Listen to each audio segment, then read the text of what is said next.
Merci d'être avec nous sur la première chaîne d'information continue du Burkina Faso. Amis de la liberté, de la démocratie et de la bonne gouvernance, salut à tous et à chacun et bienvenue à ce rendez-vous consacré à un entretien avec une personnalité. Aujourd'hui, pour la première fois, nous recevons l'un des artistes musiciens les plus connus du Burkina Faso. Il a une carrière de près de 20 ans de vie. On va revenir sur son parcours, éventuellement aussi sa carrière, mais aussi la dernière actualité concernant son retrait des compétitions au niveau des trophées. Vous avez donc compris, ce jour, nous recevons à l'état civil Tiga Wenwaoga Désiré Ouedraogo. C'est bien cela. Des Altino, bonsoir. Bonsoir à toi, bonsoir à tous ceux qui nous suivent. Merci d'avoir accepté l'invitation. Au début, on a entendu tellement de choses autour de votre personne. Certains même ont dit que vous étiez enseignant. Est-ce que c'est vrai? Non, enseignant, c'est trop dit, mais je donnais des cours à domicile. Vous savez, et quand, après le BPC, j'ai fait mon SND en son temps, voilà, à l'inspection de Titao. Donc, quand je suis revenu, bon, pour joindre l'utile à l'agréable, pour pouvoir joindre les deux bouts, j'avais commencé à donner des cours à domicile. Donc, c'est ça, peut-être les gens disent que je suis enseignant. Sinon, en réalité, je n'ai jamais été enseignant en tant que tel. Ces cours à domicile, est-ce que c'était bien payé en son temps? Bon, bien ou pas, il fallait ça pour s'en sortir. Parce que de toutes les façons, il y a d'autres qui payaient, il y a d'autres même qui n'arrivaient pas à payer. Mais tout compte fait, il fallait quand même faire quelque chose. Donc, j'avais commencé, donc souvent, on te paye 20 000 par mois. Souvent, on te paye 30 000 par mois. Ça dépend du nombre d'heures que tu fais. Donc, mais moi, de toutes les façons, si j'avais 5 enfants, j'avais au moins 75 000 à 100 000 par mois. Ça m'aidait beaucoup à m'en sortir. Waïguya, c'est votre ville natale. Oui. Et de Waïguya à Ouagadougou, finalement, comment ça s'est passé? Est-ce que la famille était d'accord ou bien au début, ce n'était pas évident? Bon, moi, je suis né d'abord au village. Parce que moi, je viens de Lago. C'est un village de Diatenga. Donc, du coup, après l'école primaire, bon, parce que je suis orphelin de papa, voilà, et donc, quand j'étais très petit, donc, il fallait se débrouiller. Bon, il n'y avait pas quelqu'un, donc il fallait rejoindre mon grand frère qui était à Ouagadougou. Et donc, j'ai écrit des lettres pour dire ce que je voulais. En tout cas, je voulais venir continuer mes études. Donc, à un certain moment, avec l'accord de mon petit papa, mon oncle, donc on s'est accordé, je devais venir. Donc, c'est là maintenant, je suis arrivé à Ouagadougou pour commencer la 6e. Voilà, et comme il n'y avait pas trop les moyens, mon grand frère était militaire, donc il n'y avait pas trop les moyens, donc j'ai commencé par les cours du soir. Jusqu'en quelle classe? Jusqu'à... Bon, j'ai eu le BPC, après le BPC, j'ai fait la première, la seconde et la première. Et puis après, j'ai continué directement à la SND. Et après la SND, des cours à domicile à la musique. Donc on peut dire que je me suis arrêté à la première. Alors, un élément important, le papa est parti très tôt, oui. Quand on vous écoute. Donc, c'était la maman qui était finalement responsable de vous? Bon, je peux dire que c'est la maman, mais c'est ma grand-mère. Okay. C'est ma grand-mère parce que la maman, tu sais, au village, après le décès de papa, la maman doit se remarier. Donc la maman s'est remariée avec quelqu'un qui était à Waïguya ville. Donc je devais rester avec ma grand-mère. Je pense que j'ai été éduqué par ma grand-mère, que je rends hommage aujourd'hui, qui n'est plus. Et quand je pense à elle, j'ai envie vraiment de la revoir. Et puis, ça veut dire, c'est comme si on pouvait recommencer pour que je puisse lui rendre tout ce qu'elle m'a rendu. Mais c'est ça aussi la vie. Donc ça vous fait très mal de savoir qu'elle n'est pas là pour profiter de votre réussite aujourd'hui? Oui, ça fait même assez mal. Mais bon, on dit tout ce que Dieu fait bien. Alors, de la grand-mère à la maman jusqu'à Ouagadougou, en quittant la zone pour venir à Ouagadougou, est-ce que la mère, vous avez été voir la maman pour prendre les bénédictions? Comment est-ce qu'elle vous a donné son onction?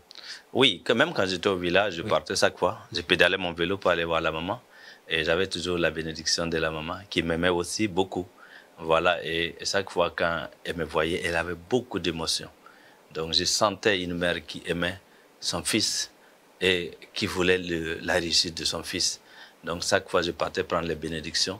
Et même souvent qu'elle n'a pas l'argent, tout ce qu'elle a, elle me donne. Elle peut me donner 200 francs, 300 francs, mais je sentais que c'est avec cœur, au fait, quand il me donne là, il y a une bénédiction dans ce qu'il me donne. Donc, c'est ce qui était important pour moi. Est-ce que ça vous a davantage motivé à lutter pour réussir dans la vie? Oui. Il y a quelque chose qui m'a plus motivé. Oui. Juste quand j'ai commencé même la musique, j'ai vu ma maman qui a pleuré. Pleurer? Je me rappelle qu'une fois, il y a une publication où on a publié que des Altinos a construit une maison pour sa maman. Et beaucoup disaient que ce n'était pas normal. Il y a beaucoup de choses au-delà de ça. Parce que moi, ça me tenait à cœur. Parce qu'à un certain moment, ma maman vivait dans une cour où il y avait des soucis avec les enfants du propriétaire. C'est la première fois que j'explique ça. Et on disait à la maman, comme ton enfant chante, c'était à mes débuts, je n'avais rien au début. Donc, il n'a qu'à aller chercher une maison pour toi, au lieu que tu sois ici à nous emmerder. Parce qu'après le décès de mon papa, celle que ma maman s'est remariée aussi, à un certain moment est décédée. Donc, elle vivait avec ses enfants là-bas. Donc, on lui disait de quitter la maison. C'est pour la première fois quand j'ai écouté ma maman au téléphone, qui pleurait pour une maison. J'ai coulé des larmes et j'ai décidé, il faut que je construise une maison pour ma maman. Aujourd'hui, ma maman dort dans une villa et tout est là. Je rends grâce à Dieu. Est-ce que c'est la consécration du succès pour vous? Est-ce que c'était l'acte le plus important qu'il fallait poser dans votre vie? Non, bon, pas le plus important, mais ça quand même, pour ma maman, c'était important pour moi. Et comment elle a accueilli justement la construction de cette maison? Elle était heureuse. Et aujourd'hui, quand je vois ma maman qui est heureuse, qui vit paisiblement, oui. Parce que tu sais, souvent, il y a des choses que tu vois, mais manque de moyens, tu ne peux pas. Et vous savez, je n'ai pas eu la chance. J'ai eu des grands frères, malheureusement, qui sont partis un peu tôt. Donc, ça fait que j'étais comme le grand frère de la famille. Donc, du coup, les petits frères, les sœurs n'arrivaient pas à s'en sortir aussi. Donc, il fallait quelqu'un pour se battre. Dieu merci, en tout cas, les choses sont comme ce que je veux. On ne peut pas dire que c'est parfait, mais je rends grâce à Dieu. Vous avez sorti la maman de l'humiliation finalement. Et aujourd'hui, en tant qu'enfant, est-ce que chaque fois elle vous appelle, elle vous parle encore de ça? Oui, pour ne pas dire de la honte. Oui. Parce que vous savez, quelqu'un vieux disait que la honte, c'est tout. Hein? Oui. Parce que mon rito, c'est la honte. Être pauvre, c'est la honte. Aujourd'hui, quand tu n'arrives pas à atteindre les deux bouts, c'est la honte. Et je pense que le fait que c'est naturel, parce que c'est ma maman. Mais je trouve aussi que moi, je préfère avoir la honte que la honte de ma maman. C'est ce qui est important pour moi. Ouais, parce que moi, je suis un jeune. Quand j'ai la honte, c'est de moi. Mais voir ta maman souffrir, c'est comme également voir ton enfant et tu ne peux rien. Donc, tu n'y peux rien. Donc, c'est ce que moi, je vois ça. Mais je trouve que aujourd'hui, je ne peux pas dire que je suis content, mais quand même, je suis utile, pour ne pas dire que je suis devenu utile pour ma famille et pour ma maman. Est-ce qu'au début, la maman était d'accord que vous deveniez artiste musicien? Pas totalement, parce que oui. Quand je dis à la maman que je vais chanter, elle dit non, bon, qu'est-ce que chanter là, c'est travail. Et ce n'était pas la maman, en son temps, ce n'était pas la maman seule. Moi, je suis arrivé dans des lieux où, voilà, quelqu'un me dit, mais tu fais quoi dans la vie? J'ai dit, bon, moi, je fais la musique. Et on me dit, mais bon, ok, mais souvent aussi, il faut faire les concours. Parce qu'ils trouvent que la musique, ce n'est pas du travail, au fait. Voilà, donc, j'avais une conviction personnelle. Et ma conviction, parce qu'en son temps, je pense que je ne voulais même pas faire les concours à cause de la musique. Tellement que je voyais, quand tu fais le concours, on va t'enlever de Ouagadougou ou bien on va t'envoyer en province et ça va beaucoup jouer. Les studios étaient en ce moment basés à Ouagadougou. Donc, une fois même, j'ai fait la douane. D'autres même disent que je suis douanier. Et j'ai gagné le concours de la douane. Ah oui? Et, oui. Avant, d'abord, c'est mon voisin qui m'a dit d'aller composer. Donc, je suis allé composer, j'ai gagné. Et quand j'ai gagné, il restait le sport. Je ne sais pas que c'est un destin, parce qu'à ce moment, je faisais également les arts martiaux. Donc, en sport, j'étais tellement fort. Quand je pars pour les 1000, je suis toujours tout en premier. Et comme un destin, à la veille du sport, là, j'ai eu une déchirure au niveau des trucs de mon pied, quand je suis allé pour m'entraîner. Donc, et je n'ai pas passé. au sport. Donc c'est pour te dire que la musique, c'est comme quelque chose qui était écrit déjà. Mais ça vous a découragé un peu ou bien vous vous êtes dit c'est non, j'étais content parce que je ne voulais pas. En réalité, je ne voulais pas autre chose que si ce n'est pas la musique. J'avais une conviction, mais quand je regarde aujourd'hui, je dis, mais c'est quelle folie que je faisais. Au lieu d'aller faire un concours et puis tu es là, en ce moment, la musique n'apportait même rien. Parce que les gens chantaient seulement pour la passion. Et moi, j'étais dans la musique pour la passion. Donc, du coup, je me disais, mais aujourd'hui, quand je m'assois, je dis, mais si je dois reculer, mais je n'étais pas normal ou quoi. Voilà. Mais c'est une conviction, je ne sais pas, c'est un destin. Les premiers pas dans le studio, le stress, la voix et autres, là, comment ça s'est passé? Est-ce que vous aviez l'argent en son temps pour les premiers enregistrements? Non, j'ai trop galéré en studio. Trop galéré en studio? Trop. Ça veut dire j'ai exagérément galéré en studio. Moi, j'ai pas, dans la musique, il n'y a pas ce que moi, je n'ai pas vu. J'ai vu des frustrations, j'ai vu des... Comment dire, on m'a ridiculisé. Qu'est-ce qui vous a le plus marqué dans les frustrations, les manières de vous ridiculiser dans votre carrière? Bon. Il y a quelque chose qui vous reste à l'esprit? Non, pas à l'esprit. Je sais que je poussais chaque fois ma moto. Au début, j'ai commencé avec un gars de l'orchestre de l'ONEA, Nadir, où lui, il était jusqu'à Tampuy. Et moi, j'étais à Samandé, à Sissin. Donc, il fallait que je savais que l'essence que je mettais ne pouvait pas m'amener à Tampuy et puis revenir. Mais du coup, je savais que je devais pousser au moins la moitié. Et je le faisais presque tous les jours.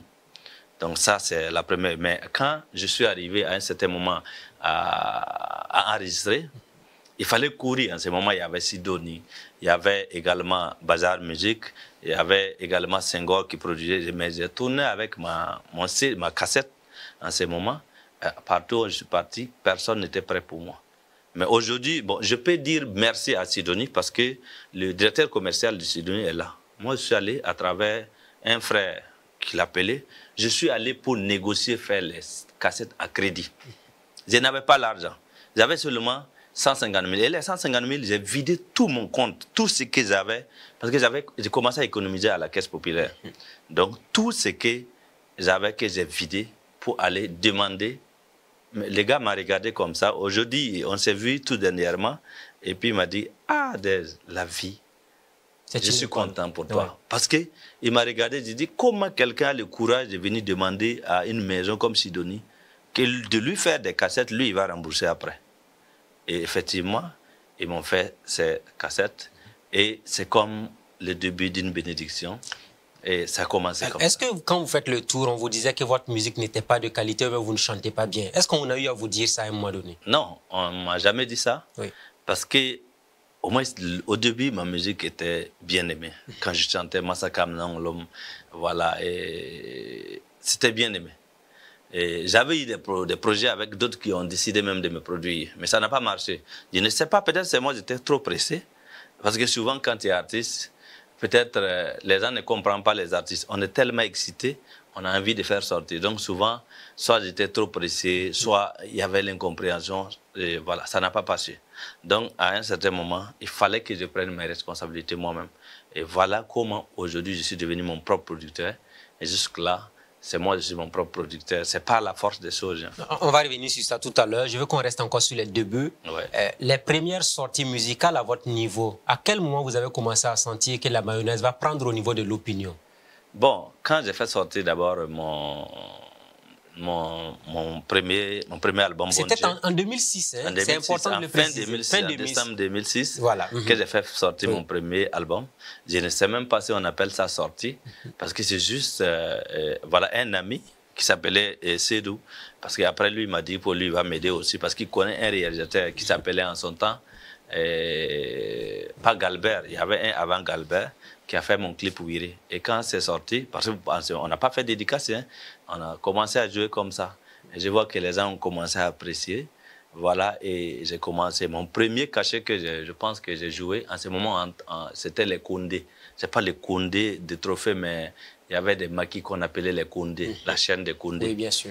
Voilà, et ma première prestation, c'était là-bas, où je devais accompagner, je devais jouer en première partie avec des artistes, c'était les Duniyam. Voilà, donc je pense que ce jour-là, on m'a payé 15 000 francs et je devais le partager entre mon manager, moi et celui qui a donné le marché. Et donc, tout le monde a pris quelque chose de 15 000? C'était obligé, sinon...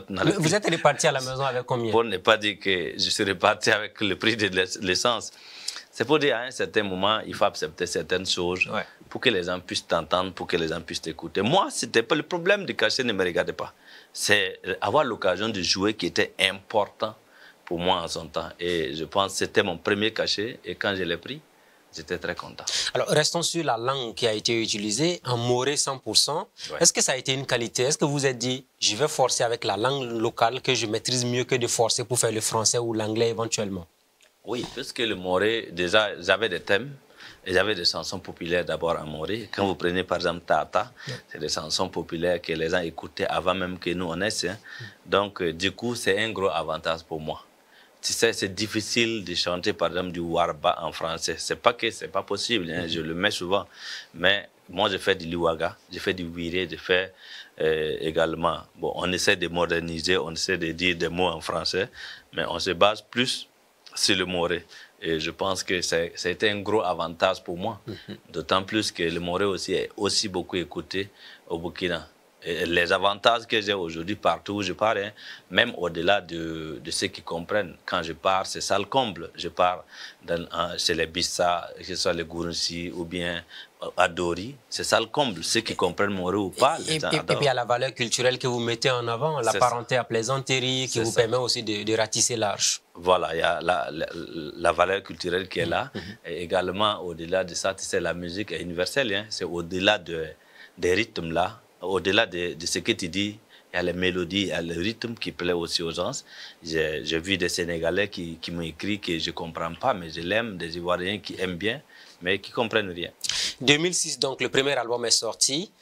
La question, j'insiste là-dessus, à quel moment vous avez commencé à sentir que vous êtes devenu populaire? Est-ce que c'est quand vous êtes dans les rues de Ouagadougou, on commence à dire, ben, à Ouaïgui, on a commencé à dire, ce garçon, on le connaît? Est-ce que ça a commencé comme ça? Non, je pense que c'est à mon deuxième album. Ok. Donc le premier, c'était pas évident. Le premier, j'ai eu un succès commercial, mais pas médiatique.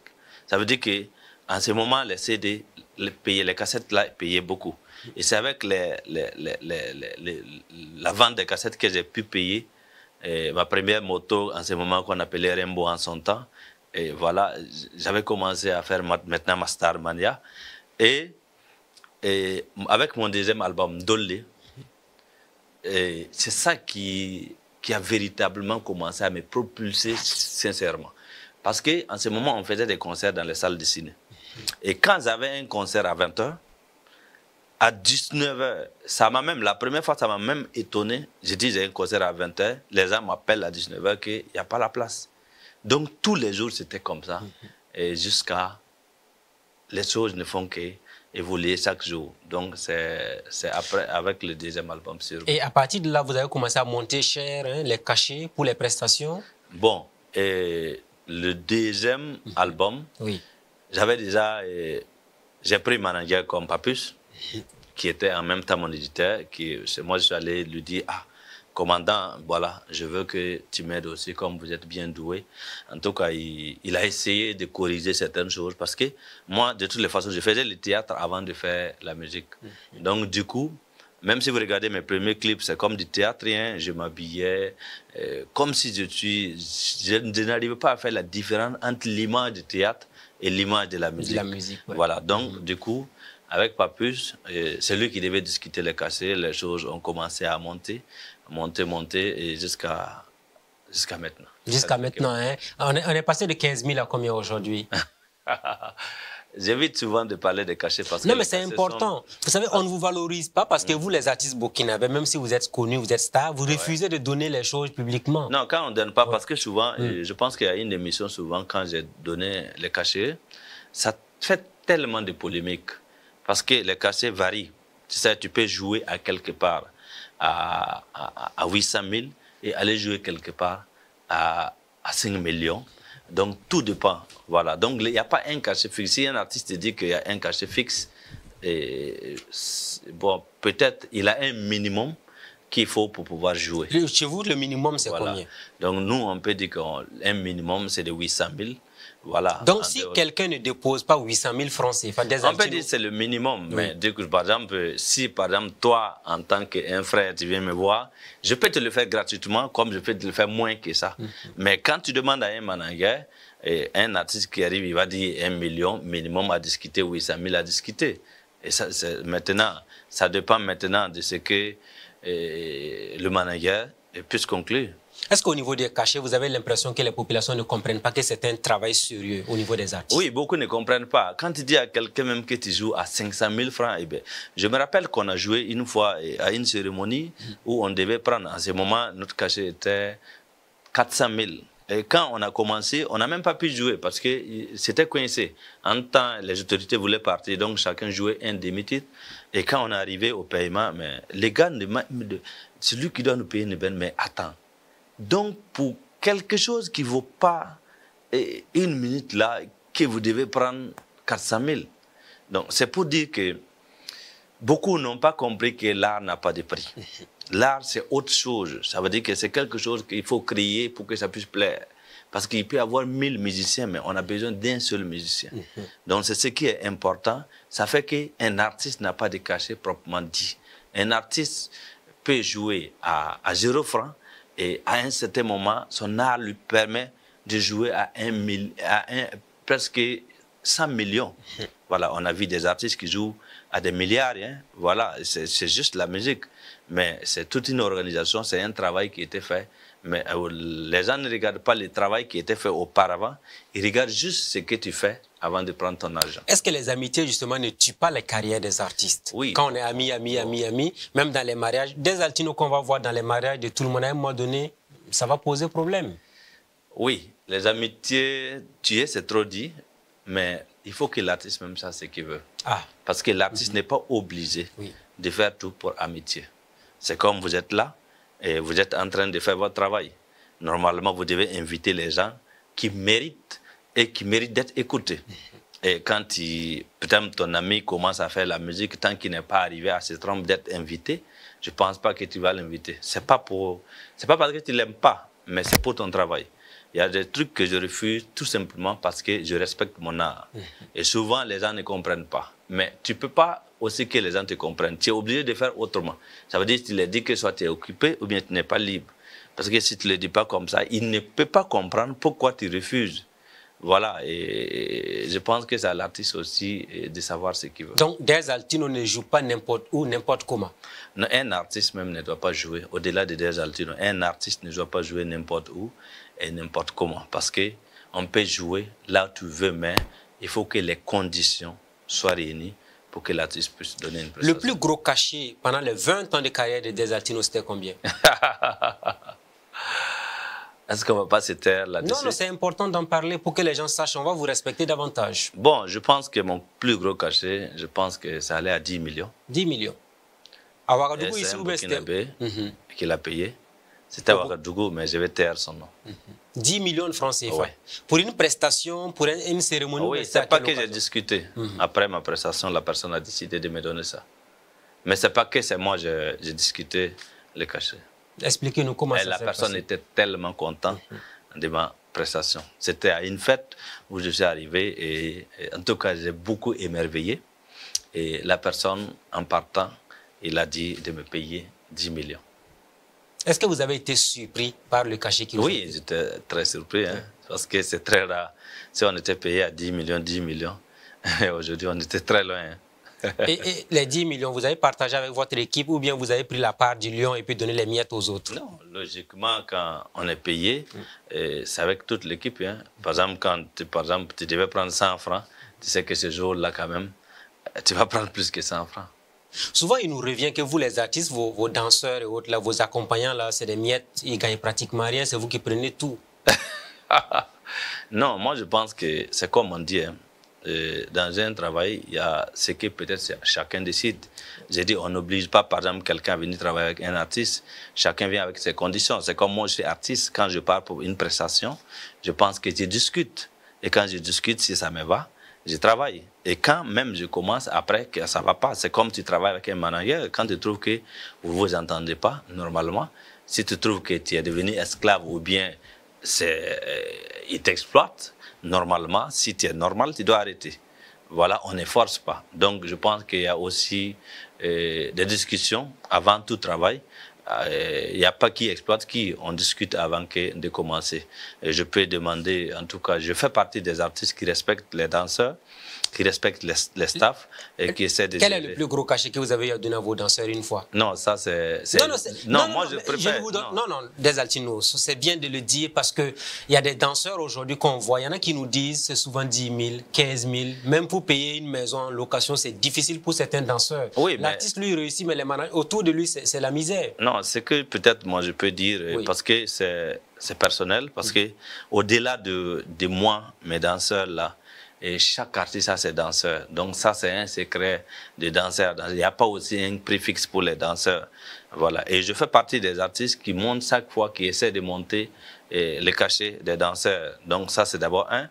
Je fais partie des artistes qui font des prêts à des danseurs pour qu'ils puissent payer des motos. Et au-delà de ça, en tout cas, à un certain moment, c'est ce que je faisais pour que les danseurs aussi puissent évoluer. Donc, j'ai fait beaucoup de choses pour les danseurs. Je les ai accompagnés pour qu'ils gagnent les moyens de déplacement, pour qu'ils puissent en tout cas gérer, et d'autres même pour qu'ils puissent se créer des trucs, des lieux commerciaux pour au-delà de la musique, de la danse, et puis le faire.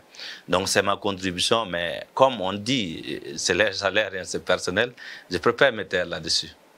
Ouais, parce que c'est eux qui doivent parler. Mais est-ce qu'en discutant avec eux, vous les valorisez comme il se doit, les danseurs? Logiquement, moi je ne vois pas en quoi. Moi, je trouve que la danse, là, c'est pas comme dans un bureau où tu dois être sévère avec tes danseurs. Ça veut dire que la chorégraphie doit aller. On doit sentir d'abord l'ambiance entre vous. S'il n'y a pas ça, vous ne pouvez pas travailler. Parce qu'on ne peut pas se jouer au patron. C'est vrai qu'à un certain moment, il faut un maître pour que tout soit bien organisé. Mais la musique est faite de sorte, c'est comme si tu es avec tes musiciens. Tu ne peux pas jouer au patron et puis tu vas vouloir que tout le monde soit à l'aise. Il faut que tu essaies de mettre balle à terre parce qu'on est ensemble, on crée ensemble. Par exemple, les danseurs aussi travaillent à créer quelque chose pour accompagner l'artiste.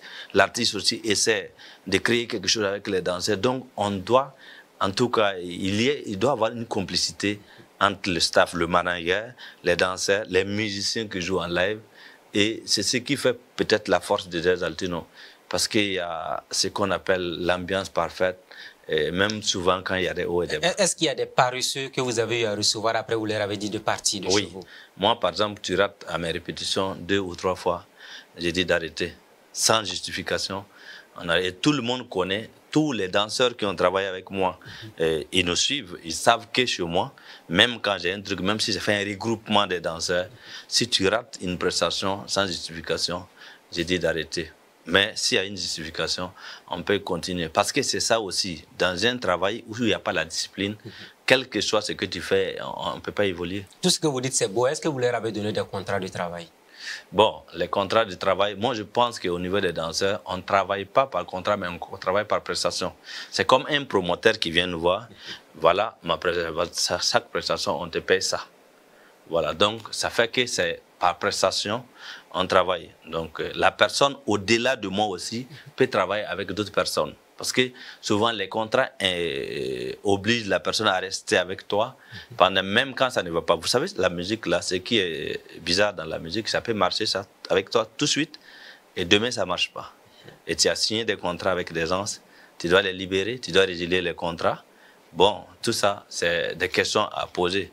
Sinon, on les permet aussi au-delà de nous, quand il y a des petits gombos qui partent aussi chercher parce que c'est important, ça peut les aider. Il y a combien de danseurs aujourd'hui qui se réclament de Desaltino? Il y en a combien au total autour de vous? Bon, ceux qui ont travaillé avec moi, c'est pas moins d'une vingtaine, mais je n'ai jamais dépassé plus de 5 danseurs. Voilà, et sauf que quand j'ai un grand concert, je peux amener au moins une dizaine ou plus qu'une dizaine. Mais l'équipe proprement dit, je fais tout que ça ne dépasse pas 5 danseurs. Revenons sur le live et le playback. Est-ce que c'est ça qui tue la musique burkinabé aujourd'hui? Aller s'arrêter, reprendre un micro alors qu'on ne chante rien Est-ce que vous pensez qu'il faut arrêter ça désormais? Bon, moi je pense que je suis content aujourd'hui ici parce que les Burkinabés ont compris que le live est important. Tu sais, au début, quand un artiste jouait le live, d'autres préfèrent même le playback. Mais maintenant, beaucoup ont compris que le live est important. Si vous voyez dans tous les festivals, on fait du live. Hein. Et ça va même permettre de connaître les vrais artistes, de ceux qui savent. Connaître les vrais artistes? Oui, parce que... Donc quand un artiste n'est pas vrai, il ne peut pas faire du live? Non. C'est pas possible? Non, un artiste vrai doit connaître au-delà jouer le live. Parce que c'est quelque chose, même si tu as commencé, par exemple, moi j'ai commencé au début, je ne maîtrisais pas les lives. Parce que j'ai commencé ma musique comme je suis venu, archaïquement pour ne pas dire de façon naturelle. Ouais. Mais avec le temps, je peux dire même que je regrette d'avoir appris à instaurer les lives un peu tard. Voilà, parce que j'ai pris un peu du temps. Aujourd'hui, moi, je suis très content parce qu'un artiste qui a au moins 18 ans de carrière doit pouvoir enseigner la musique à un artiste qui commence. Mais c'est dommage parce que beaucoup d'artistes se contentent du playback et jusqu'à la fin de leur carrière. Après, qu'est-ce que tu pourras dire à quelqu'un qui vient demander des conseils musicalement ou bien concernant ta carrière? Tu ne peux rien dire. Tout ce que tu peux parler, c'est parler de ce que tu connais. Mais si tu ne connais pas du live, tu ne peux pas parler. Donc aujourd'hui, je peux dire que si le live est beaucoup accentué, parce que c'est en Afrique, hein, en Europe, quand tu chantes du playback, personne ne te regarde. Oui. Voilà, et je pense que c'est des choses qui sont en train de venir ici. Et ce que je peux dire, on demande à tous les artistes, que tu sois débutant ou pas, de travailler beaucoup plus sur les lives. Parce que qu'on veuille ou pas, c'est ça qui viendra. Est-ce que ce n'est pas le live qui fait que les artistes là coûtent cher? Parce que certains nous disent, les musiciens, les danseurs, l'artiste, ça fait un monde exceptionnel. Est-ce que c'est ça qui fait que les cachets sont élevés? Oui, quand tu vois la plupart disent que... quand tu lui demandes du playback ou du live, il dit non, du live, nous on n'a pas l'argent pour faire... Du playback, nous on n'a pas l'argent pour faire du live. Parce que tout simplement, le live coûte excessivement cher. Par exemple, quand tu dois jouer un playback à 800 000 ou bien à 1 million, les lives, il faut minimum 3 millions ou bien 2 millions 500. Wow. Donc c'est pour dire que les lives, au-delà de toi, il y a des musiciens. Mais comme nous aussi, on sait que c'est pas simple, on essaie en tout cas d'amortir un peu les prix pour pouvoir jouer plusieurs fois en live. Donc moi j'essaie, par exemple cette année, j'ai quand même beaucoup de lives que je dois jouer parce qu'on essaie de faire de sorte pour qu'on nous voit plus en live qu'en playback. Bon, tu ne peux pas demander à quelqu'un qui vit dans un village à côté de te prendre en live. Il n'a pas les moyens de le faire, mais il a envie que sa population te voit. Tu peux jouer du playback, mais quand même pour des festivals, je pense que c'est encore meilleur quand l'artiste joue en live. C'est bien de préciser, chaque musicien a son tarif ou bien tout le monde est payé au même montant pour le live? Non, tout le monde n'est pas payé. Que ce soit le playback, que ce soit le live, et chaque musicien a son tarif. Hein. Voilà, donc c'est son cachet. Donc les cachets se diffèrent, ça dépend de ta popularité, ça dépend de ce que tu vaux. Tu peux prendre un artiste à 100 000 francs et pour un concert et tu perds. Parce que les tickets vendus ne vont pas dépasser 50 000. Mais tu prends un artiste à 1 million et tu vends 2 millions. Donc ça dépend de la carrure de l'artiste. Donc les cachets, c'est comme ça. Je vais parler notamment des musiciens. Il y a quelqu'un qui fait la guitare, la batterie, entre autres. Est-ce qu'ils ont les mêmes montants ou bien vous regardez en fonction du travail de chacun pour le payer à la fin de la prestation? Non, logiquement, les musiciens sont payés la même chose. Pour tout le monde? Pour tout le monde. Voilà, les musiciens, on n'a pas besoin de dire tant, sauf des cas exceptionnels. Les cas exceptionnels, c'est quoi? Peut-être à un certain moment, quelqu'un peut venir pour des raisons ou des raisons, tu lui dis, bon, voilà, lui, je vais lui payer comme ça. Mais sinon, logiquement, tous les musiciens sont payés. Quand ça finit, le chef d'orchestre prend pour tous les musiciens. Voilà, et il distribue à tout le monde. Ouais. Et l'argent qu'on jette souvent sur la piste, là, c'est pour qui? C'est pour l'artiste ou c'est pour tout le monde? Logiquement, c'est pour l'artiste. Mais si l'artiste veut partager... Parce que quand vous parlez d'un concert où c'est le concert de Des Altino, c'est pour lui. Quand moi je danse, on vient jeter l'argent sur un danseur. Moi, je ne prends pas. Je ne sais pas les autres. Je n'ai jamais pris l'argent qu'on est venu donner à un danseur. Et c'est pour l'artiste. Et si l'artiste trouve qu'on l'a tellement jeté de l'argent, il a envie aussi de dire voilà, pour le groupe, c'est lui son choix. Voilà. Mais quand on vient jeter, c'est un guitariste, parce que logiquement, c'est pour lui. Mais quand c'est une équipe, parce que moi, je ne suis pas une équipe. Quand c'est une équipe, tout ce qu'on donne, l'équipe réunie, c'est ce que j'essaie, hein, l'équipe réunie pour se partager après. Parce que c'est comme un orchestre qui joue. Il n'y a pas qui est l'artiste, qui a invité, qui paye qui. C'est un orchestre, donc en ce moment, tout le monde se partage. Est-ce que ça dit que quand vous gagnez beaucoup, à la fin, vous dites aux gens, même si on n'a pas jeté de l'argent sur vous, chacun peut avoir une partie de l'argent? Oui, ça n'a rien à voir avec le cachet. Mais ça, c'est social, c'est personnel. Même si on ne gagne pas souvent, quand même, le fait qu'on soit un groupe, quand même, c'est souvent bien qu'on s'entraide. Moi, je ne peux pas dire les noms, mais quand même, j'essaie en tout cas de faire de mon mieux, voilà, pour que chaque personne soit satisfaite. Voilà.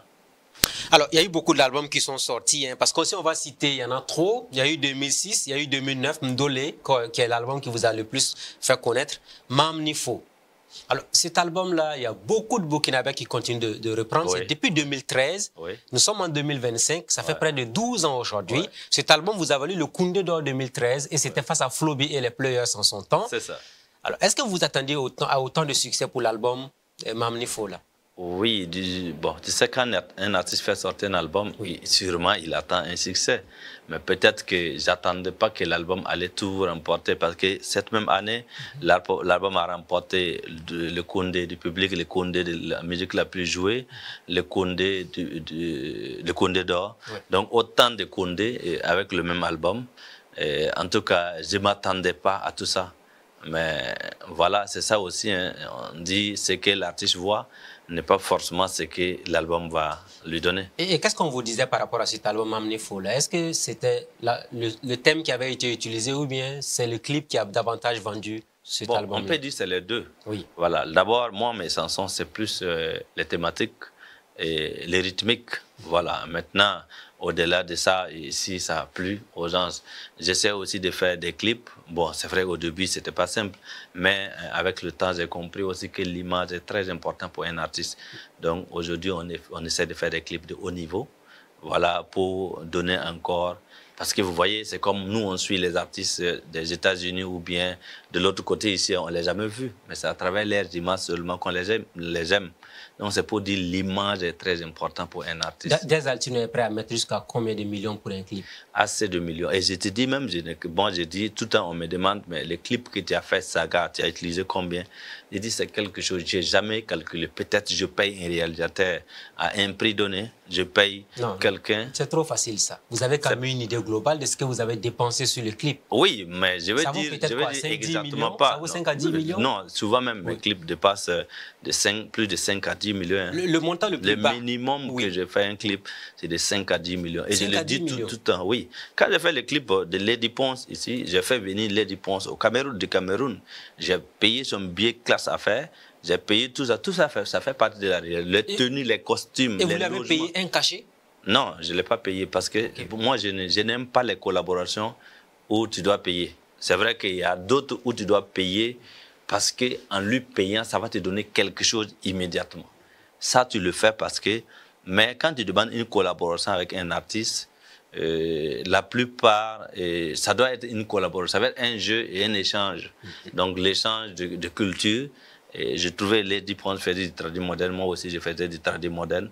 Et le fait d'échanger ces cultures-là, aujourd'hui, ma musique est beaucoup écoutée au Cameroun parce qu'il y a eu une collaboration. Donc, mais je n'ai pas payé un cachet, mais il fallait prendre tout en charge parce qu'elle devait venir au Burkina, elle devait loger, elle devait s'habiller. Voilà, et tout ça, ça fait partie. Donc, les clips coûtent excessivement cher. Donc, et beaucoup ne comprennent pas. Quand tu prends un clip où tu dois mettre plus de 30 danseurs, tu dois les payer. Quand tu dois les habiller, et tu dois prendre des gens qui doivent les maquiller. Tu dois également prendre les caméramans. Tu dois louer des voitures. Donc, ça coûte excessivement cher. Ça veut dire les gens peut-être ne comprennent pas. Quand tu dis un clip peut coûter 5 millions et au-delà de ça, les gens se disent mais c'est trop. C'est quoi tu dépenses? Mais il y en a aussi qui font les clips de 300 000, de 500 000. Mais c'est comme on dit. Ça ne peut pas rivaliser. Donc c'est ça, nous, on essaie de faire l'effort pour donner les clips qui varient de 1, 2, 3, en tout cas au début. Au début, on faisait des clips moins chers que ça.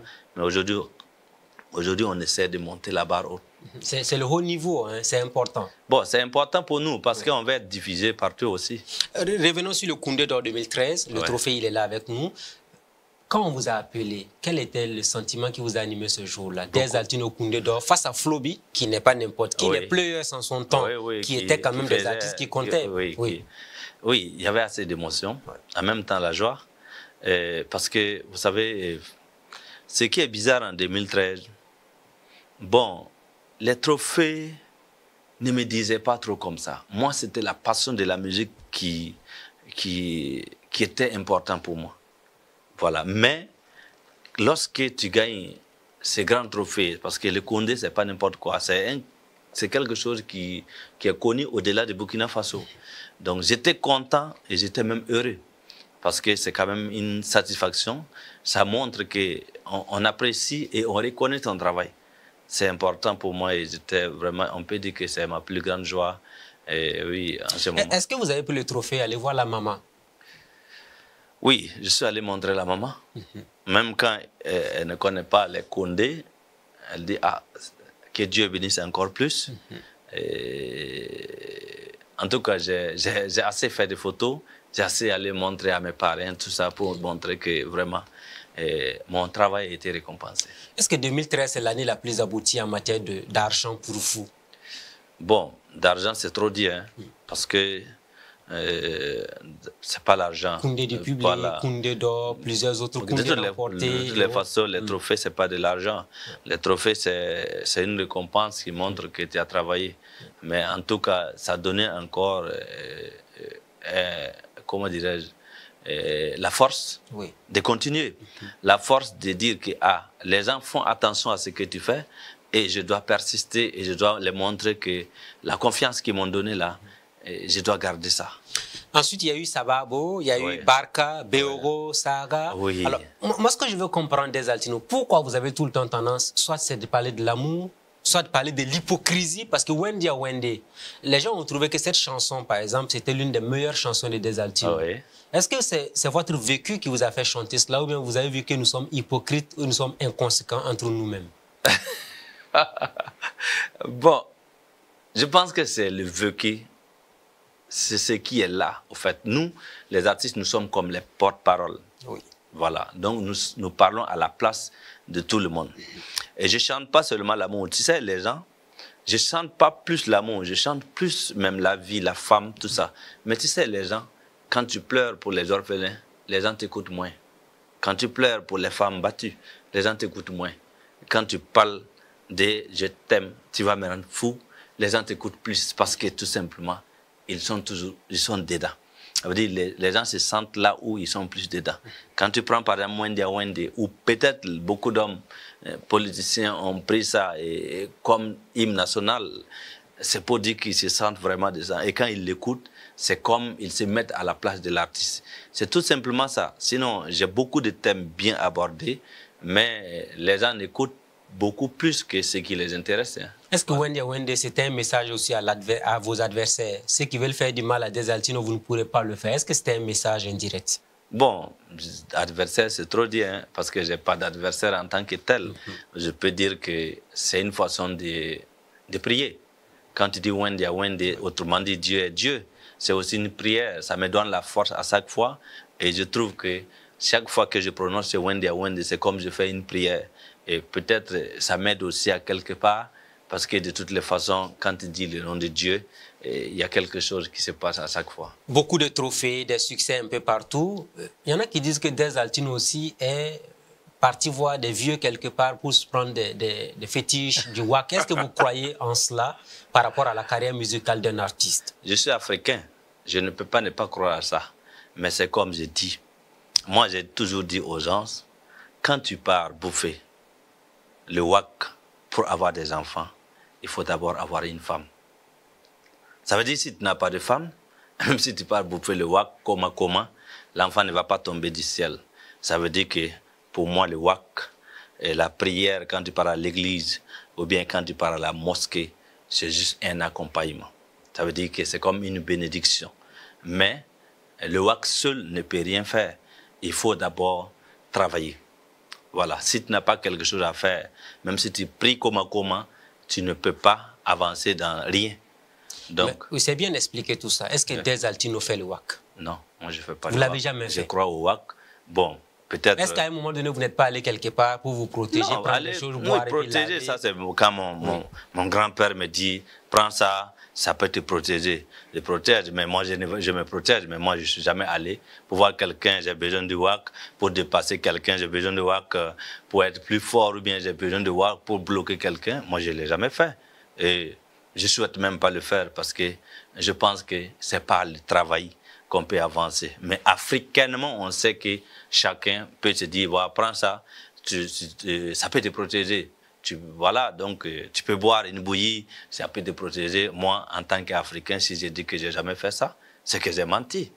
Voilà, donc...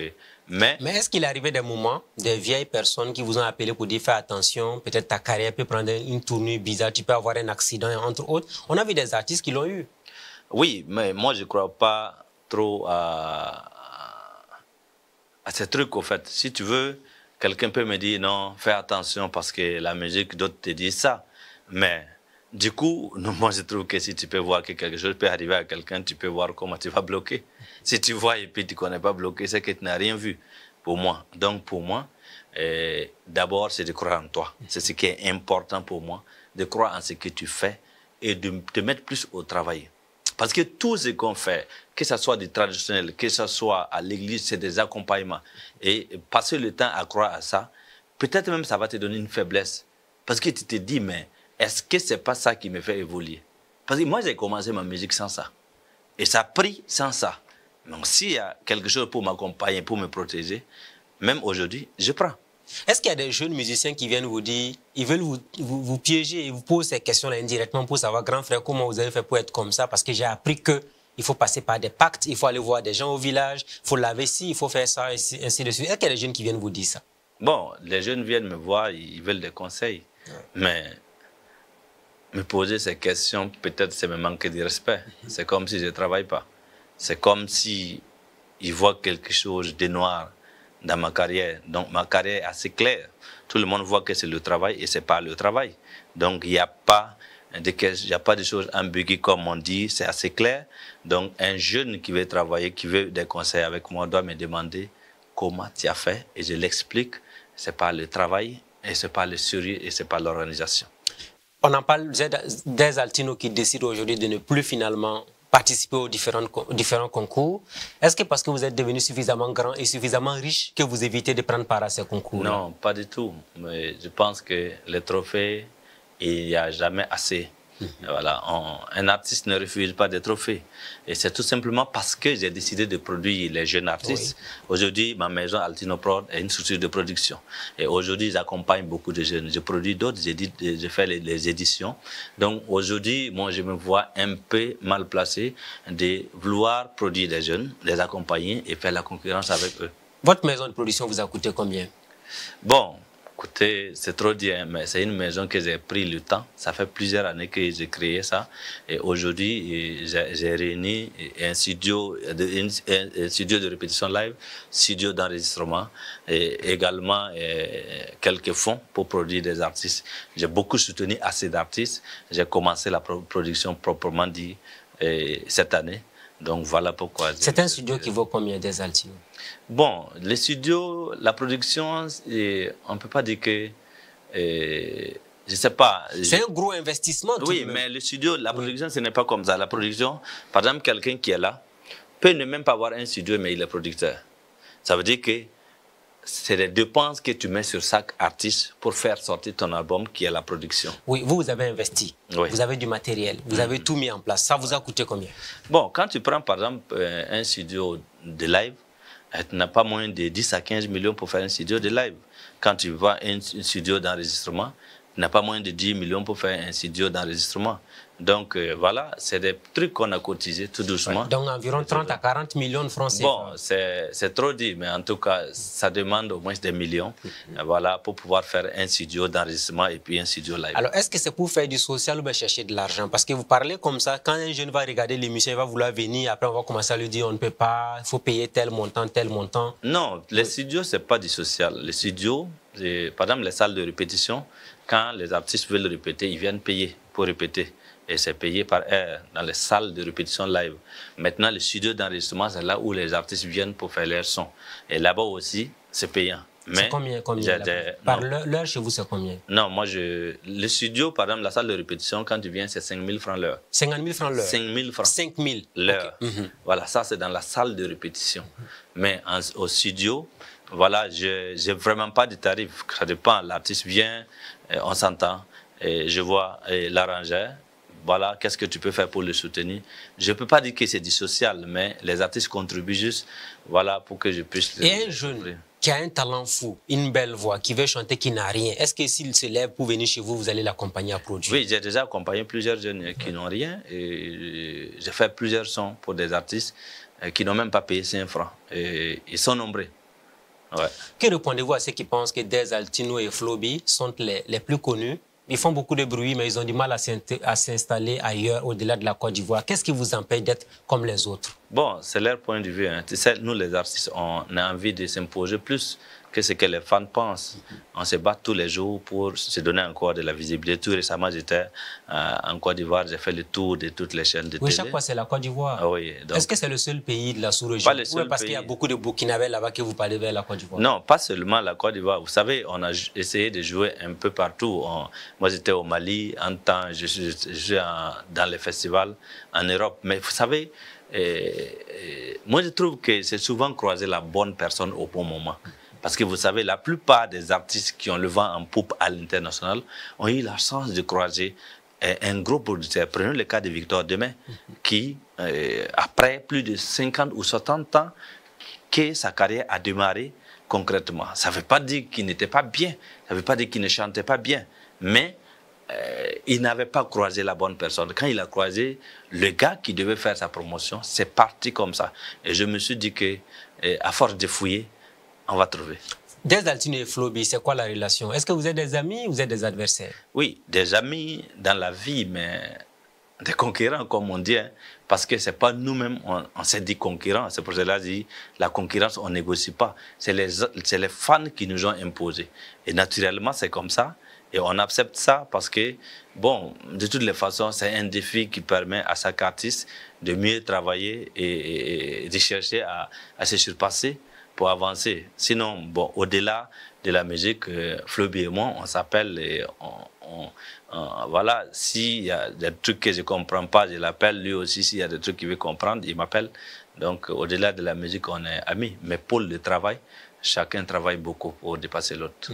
Chacun travaille beaucoup pour dépasser l'autre. Que pensez-vous de ceux qui pensent que les Dez Altino sont devenus désormais stars, multimillionnaires, ils se prennent la tête, ils ne respectent plus les gens? Qu'est-ce que vous leur répondez? Bon, qu'est-ce qu'on peut leur dire? C'est leur point de vue. Mais nous tous, ce qu'on sait, on sait qu'on a toujours respecté nos fans. On continue à les respecter.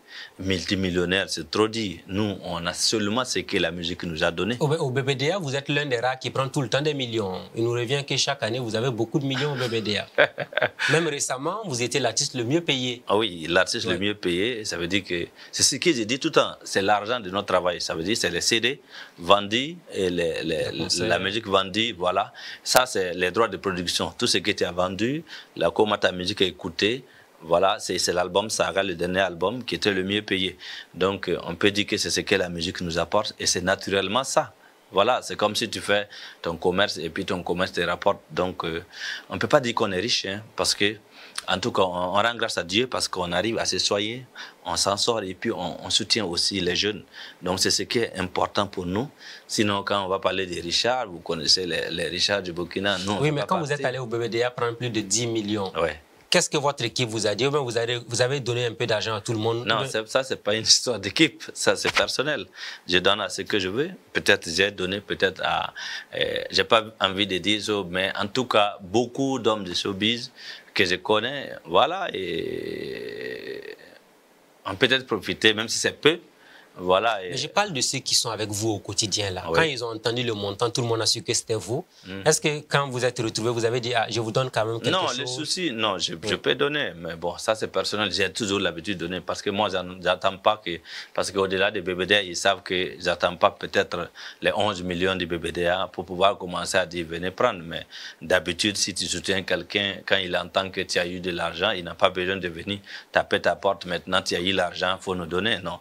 Ça, c'est pas logique. C'est l'artiste qui peut-être choisit de faire ce qu'il veut. Mais quand il a l'habitude de soutenir les gens, ils n'ont pas besoin d'attendre que tu aies pris quelque chose pour venir taper ta porte. Ah, maintenant tu as eu l'argent, il faut nous donner quelque chose. Non. Et Dez Altino, il y a un élément. Quand on devient star, on devient un peu riche, les femmes, et puis la fête. Est-ce que vous êtes tout le temps emporté par ces deux fléaux-là ou bien vous les évitez au maximum? Moi, je consacre plus mon temps dans mon studio. Par exemple, la fête était avant-hier. J'ai passé le temps. J'ai eu assez d'invitations, d'appels, mais je n'ai même pas pu aller parce que je devais travailler avec un artiste. Les fêtes, pas trop. Je peux aller en boîte une seule fois dans l'année et pour ne pas dire même, je peux même faire toute l'année sans aller en boîte. Donc c'est pour te dire que je pars dans les restaurants, dans les coins calmes. Voilà, souvent pour me descendre. J'ai aussi mon coin où je peux aller m'asseoir avec mes amis. Mais la fête, c'est pas trop. Les femmes, il faut savoir ce que tu veux. Hein. On dit que c'est les femmes qui donnent la grandeur à l'homme. Et c'est les mêmes femmes aussi qui peuvent te descendre. Donc la vie aussi dépend des objectifs visés. Hein. Si tu fais la musique pour les femmes, c'est ça. Mais si tu fais la musique pour une carrière, il y a beaucoup de choses que tu dois faire attention. Qu'est-ce que vous avez comme message à l'endroit des jeunes, parce que l'émission est presque terminée, qui nous regardent actuellement, qui veulent être comme Dez Altino? Bon, je vais les inviter à travailler beaucoup plus et puis à être organisés. Parce qu'il y a des artistes qui sont super talentueux, mais tant qu'ils ne sont pas organisés, disciplinés, ça n'est pas nulle part. Okay. Donc, c'est le travail, la discipline, c'est important.